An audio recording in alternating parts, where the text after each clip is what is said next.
ওরা একটা যজ্ঞ করবে, তারপর পুরো ভারতবর্ষ থেকে রথ আসবে, ওখানে হাজার হাজার লাখো লাখো ওই হিন্দুত্ববাদী শক্তিরা জয় শ্রীরাম জয় বজরংবলী বলে যাবে, সেখানে গরম গরম হুঙ্কার এই হুমায়ুন কবির দেবে।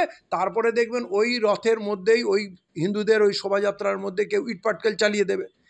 তারপরে পুলিশ ক্র্যাকডাউন করবে, মুর্শিদাবাদের কয়েক লক্ষ ছেলেকে ঘরছাড়া করে দেবে, সবার নামে কেস হয়ে যাবে, ঘরে ঘরে কেস হয়ে যাবে, মার ধরপাকড়। আবার শেষে বলা হবে যেরম ধুলিয়াকাণ্ডে হয়েছে যে এই ৮০% মুসলমানরা হিন্দুদের উপরে অত্যাচার চালাচ্ছে, কিন্তু পুরো স্কিমটাই এটা মমতা বন্দ্যোপাধ্যায়ের আর আরএসএস এর। কারণ এইখানে যখন এইরকম একটা সন্ত্রাস হবে, তখন কি প্রচার হবে কি এখানে আরএসএস দাঙ্গা করছে, বিজেপি দাঙ্গা করছে, এবং এটাই হবে রেজলিউশন 2026-এর আগে, যে এখন বিজেপিকে রোখাই হচ্ছে মূল কাজ, অতএব মমতা বন্দ্যোপাধ্যায়কে ভোট দিতে হবে। এই পুরো স্কিমটার পিছনে মমতা বন্দ্যোপাধ্যায় আছে, নাহলে মমতা বন্দ্যোপাধ্যায়ের সামনে কেউ টু শব্দটি করতে পারছে না। আর এই হুমায়ুন কবির ল্যাংড়া ঘোড়া এই ট্রেনিং করে নাচছে, পাগল করে দিচ্ছে লোককে, আর মমতা বন্দ্যোপাধ্যায় চুপ করে বসে আছে। ও হঠাৎ বাবরি মসজিদ কেন করবে, ইলেকশনের আগে কেন করবে? ওর উদ্দেশ্য হচ্ছে বাবরি মসজিদের নামে, ও কিন্তু আজও আরএসএস লোক, বাবরি মসজিদের নামে ও একটা যখনই ধুয়ো তুলবে, ন্যাশনাল মিডিয়া কভার করছে, মানে কি বিজেপির সঙ্গে সেটিং আছে। এত মসজিদ হয়, মসজিদ আরও হলে কারো কোনো আপত্তি নেই, বাবরি মসজিদ যেই দিল, তার মানে অযোধ্যার আগুনটাকে ও প্লান্ট করতে চাচ্ছে মুর্শিদাবাদে। সঙ্গে সঙ্গে বিশ্ব হিন্দু পরিষদের স্লোগান এসে গেলো, 1 কোটি টাকা ঘোষণা হলো, মুন্ডু চাই, একদম হট টপিকস হয়ে গেল। মুখ্যমন্ত্রী পিছনে থেকে তামাশা দেখছেন, কোনো অসুবিধা নেই, তুই আগুন লাগিয়ে যা, আমি তোর পক্ষে আছি। এবারে ওরা ওইখানে এসে একটা রাম মন্দির শিলান্যাস করবে। আপনি বলুন, ও যদি মুসলমান হতো তাহলে বাবরি মসজিদের শিলান্যাস কেন করবে? আমরা তো মসজিদের বুনিয়াদ দিই, আমরা কবে শিলান্যাস দিয়েছি? আবার একটা মসজিদের সে যদি করার পরিকল্পনা করেছে, তার আগে তার হোর্ডিং করে প্রেস কনফারেন্সের পাবলিসিটি কেন দেবে? আমরা কোন মসজিদ করার আগে তার নকশা ডিজাইন পাস করে গিয়ে প্রেস কনফারেন্স করি।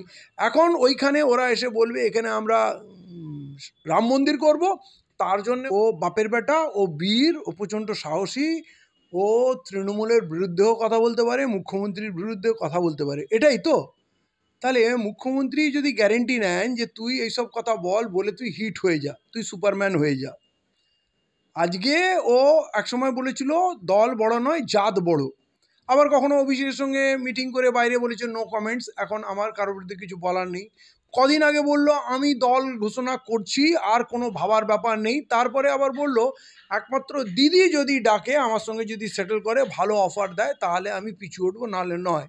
তাহলে দিদি যদি ওকে জেলা পরিষদের নেতা বা মুর্শিদাবাদ জেলার সভাপতি, এরকম যে অভিযোগগুলো আমাদের দিচ্ছে না মুসলমানদের, মুসলমান মানে হুমায়ুন, বাকি আপনি বলুন মুসলমানদের কোন সমস্যায় ও আছে? মুসলমানদের ওবিসি যে বাতিল হয়ে গেল, সেটা নিয়ে কোনো আন্দোলন করেছে। মুসলমানদের মুর্শিদাবাদে আজ পর্যন্ত একটা ইউনিভার্সিটি পায়নি, ওই কেন কলেজটাকে যেটা ইউনিভার্সিটি করা হয়েছে, ওরকম একটা সাইনবোর্ড প্রাথমিক স্কুলে লাগিয়ে দেওয়া যায় যে এটা ইউনিভার্সিটি হয়ে গেল, কিন্তু মুর্শিদাবাদ ইউনিভার্সিটি পায়নি, এই নিয়ে কখনো সোচ্চার হয়নি। আপনি বলুন বেলডাঙায় দাঙ্গা হয়েছিল, তাকেও খুঁজে পাওয়া যায়নি, এখন বেলডাঙায় গিয়ে ও এখন মসজিদ তৈরি করবে। ধুলিয়ান কাণ্ডে মুসলমানদের উপরে ব্যাপক অত্যাচার হয়েছে, বিনা বিচারে মানুষ জেলে আছে, একদিনও মুখ থেকে কথা বার করেনি, ধুলিয়ানে যায়নি।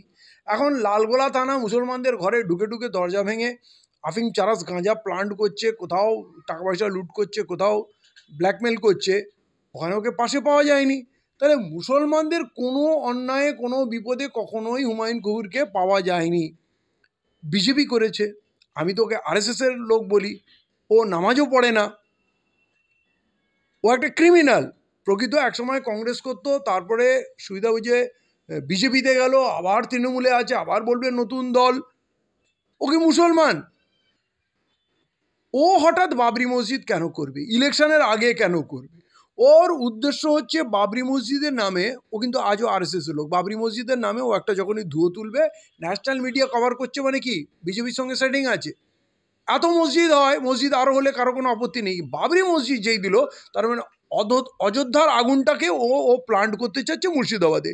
সঙ্গে সঙ্গে বিশ্ব হিন্দু পরিষদের স্লোগান এসে গেলো, 1 কোটি টাকা ঘোষণা হলো, মুন্ডু চাই, একদম হট টপিকস হয়ে গেল।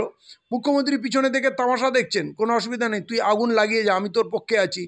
এবারে ওরা ওইখানে এসে একটা রাম মন্দির শিলান্যাস করবে। আপনি বলুন, ও যদি মুসলমান হতো তাহলে বাবরি মসজিদের শিলান্যাস কেন করবে? আমরা তো মসজিদের বুনিয়াদ দিই, আমরা কবে শিলান্যাস দিয়েছি? আবার একটা মসজিদের সে যদি করার পরিকল্পনা করেছে, তার আগে তার হোর্ডিং করে প্রেস কনফারেন্সের পাবলিসিটি কেন দেবে? আমরা কোন মসজিদ করার আগে তার নকশা ডিজাইন পাস করে গিয়ে প্রেস কনফারেন্স করি। এখন ওইখানে ওরা এসে বলবে এখানে আমরা রাম মন্দির করব, তার জন্যে ওরা একটা যজ্ঞ করবে, তারপর পুরো ভারতবর্ষ থেকে রথ আসবে, ওখানে হাজার হাজার লাখো লাখো ওই হিন্দুত্ববাদী শক্তিরা জয় শ্রীরাম জয় বজরংবলী বলে যাবে, সেখানে গরম গরম হুঙ্কার এই হুমায়ুন কবির দেবে। তারপরে দেখবেন ওই রথের মধ্যেই ওই হিন্দুদের ওই শোভাযাত্রার মধ্যে কেউ ইটপাটকেল চালিয়ে দেবে। তারপরে পুলিশ ক্র্যাকডাউন করবে, মুর্শিদাবাদের কয়েক লক্ষ ছেলেকে ঘরছাড়া করে দেবে, সবার নামে কেস হয়ে যাবে, ঘরে ঘরে কেস হয়ে যাবে, মার ধর পাকড়। আবার শেষে বলা হবে যেরম ধুলিয়াকাণ্ডে হয়েছে যে এই ৮০% মুসলমানরা হিন্দুদের উপরে অত্যাচার চালাচ্ছে, কিন্তু পুরো স্কিমটাই এটা মমতা বন্দ্যোপাধ্যায়ের আর আরএসএসের।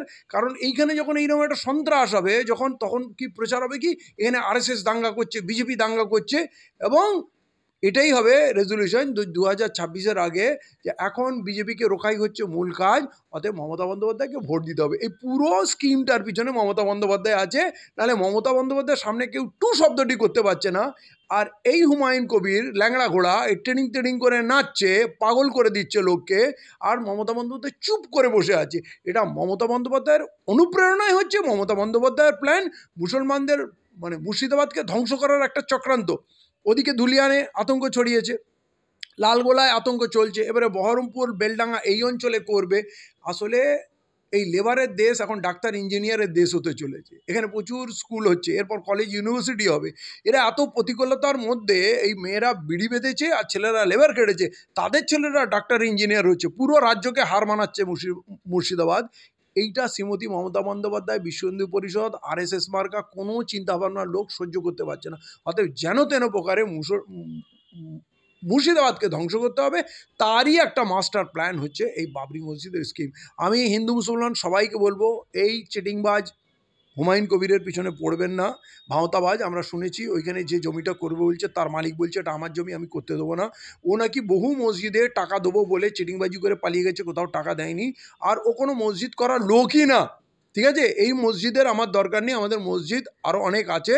আমরা বাবরি মসজিদের আগুনটা, আমরা বাবরি মসজিদের শাহাদাত মেনে নিয়ে আমরা শান্তির বিনিময়ে এটাকে মেনে নিয়েছিলাম, সুপ্রিম কোর্টের রায়, সেই আগুনটা নতুন করে এই হুমায়ুন কবির লাগাবে, এইটা কেউ প্রশ্রয় দেবেন না।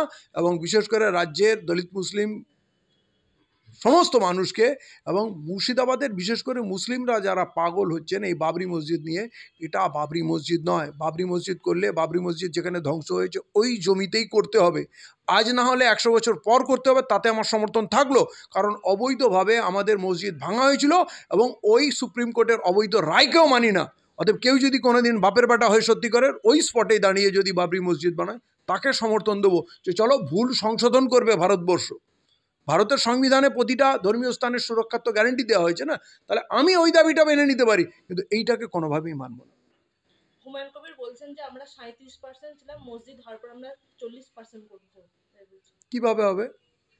37%-এর পর 40% কি করে হবে? ও কি আবার নতুন করে প্রচুর বাচ্চা পয়দা করবে, নাকি পুরো মুসলমানরা উৎসাহিত হয়ে বেশি বেশি করে সন্তান পয়দা করবে, নাকি হিন্দুরা সব মারা যাবে, দাঙ্গায় হিন্দুরা মারা যাবে? ফর্মুলাটা কি? এই লোকগুলোকে না ল্যাম্পপোস্টে বেঁধে চাবুক দিয়ে মারা উচিত। এই হিন্দু মুসলমান করবে কেন? তুমি এখানে 70% করবে, 100% করবে, আমার যেখানে মুসলমান ভাই 5% আছে, 10% হবে, তাদের সুরক্ষা কে দেবে? আমার হিন্দু ভাই যেখানে 5%, 10% আছে, তার পাশে কে দাঁড়াবে? এই হিন্দু মুসলমান যারা করে তাদের ল্যাম্পপোস্টে বেঁধে চাবুক মেরে চামড়া ছিলে দেওয়া উচিত। এরা হচ্ছে সব থেকে কালপিট, এবং একে ময়দানে নামিয়ে রেখেছে শ্রীমতী মমতা বন্দ্যোপাধ্যায়। দাঙ্গা লাগানোর জন্য ওকে ময়দানে নামিয়ে রেখেছে। ও কখনো কোনো বিপদে কোনো দিন মানুষের কাছে যায়নি। ও বেলডাঙ্গায় ছিল না, ও ধুলিয়ানে ছিল না, ও ধুলোগড়ে ছিল না, ও তেলেনিপাড়া, ভাটপাড়া, কাকিনাড়া কোথাও ছিল না, ও পাঁচলায় ছিল না, ও দুর্গাপুরে, আসানসোলে কোথাও ছিল না। অতএব কেউ যদি ওকে মুসলমান ভাবে, তারা গাঁজাখোর ছাড়া আর কিচ্ছু না, ও মুসলমান হতেই পারে না। তাহলে আপনি বলছেন যে কোনো জায়গাতে মুসলিমদের পাশে উনি দাঁড়াননি, তাহলে কি 26-এর আগে সংখ্যালঘুদের মনে জায়গা করে নেওয়ার কোনো পন্থা? দেখুন, এটা একটা দাঙ্গা লাগানোর স্কিম। সিম্পলি দাঙ্গা যদি লাগে মুসলমানরা আতঙ্কিত হবে, এবং ব্লেমটা অটোমেটিক বিজেপির উপরে যাবে। বিজেপি দাঙ্গা করছে, কারণ বিশ্ব হিন্দু পরিষদ মিছিল নিয়ে আসবে, বিজেপি মিছিল করবে, দাঙ্গা হওয়ার পর ব্লেমটা যাবে বিজেপির উপরে, আর তখন বলবে আপাতত মমতাকেই চাই। এটা মমতা বন্দ্যোপাধ্যায়ের স্কিম, সহযোগিতায় বিজেপি, আরএসএস, আর মাঝখানে ঘুঁটি হচ্ছে হুমায়ুন কবির।